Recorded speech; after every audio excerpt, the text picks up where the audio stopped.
یہ لوگ governor state bank کے سامنے آپ کے فیڈریشن کے اراکین کہتے ہیں رو پڑے پھٹ پڑے، اور بعض لوگوں نے تو غصے میں یہ تک کہا جناب ہم بالکل سیاسی زبان میں کہ مارچ میں ہم سڑکوں پر نکل آئیں گے، اور اتنے اشتعال میں آ گئے۔ کیا واقعی ایسی صورتحال ہے محترم عارف حبیب صاحب؟ آئی تھنک کوئی ایک آدمی تو ذمہ دار نہیں ہوتا۔ ایکچولی یہ جو مسئلہ ہے وہ اس وجہ سے ہے کہ اس وقت پاکستان کے پاس جو ہے وہ فورن کرنسی کی شارٹیج ہے، یا ڈالرز کی جو ہے وہ شارٹیج ہے، اور وہ شارٹیج اس طرح ہوئی ہے کہ ہم نے پچھلے کئی سالوں میں اپنے امپورٹس کو جو ہے وہ ہماری ایکسپورٹ اور ریمیٹنسز سے زیادہ رکھا ہے۔ اس کا مطلب یہ ہے کہ ہم نے بورو کر کے جو ہے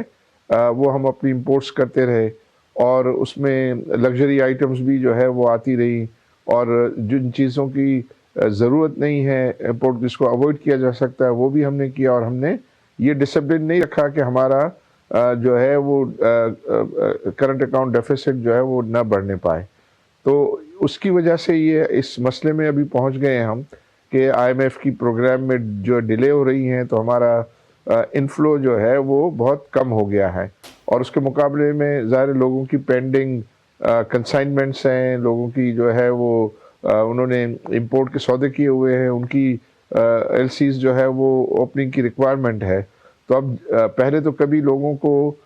اس قسم کا ایکسپیرینس نہیں ہوا تھا کہ بھئی یہ جو فورن کرنسی ہے یہ پریشیس ہے، یہ بہت قیمتی چیز ہے، اس کو ہم کس طرح پروڈنٹلی جو ہے وہ استعمال کریں۔ تو اب ان کے جو ہے لوگوں پہ اوپر یہ سختی آئی ہے، تو ظاہر ہے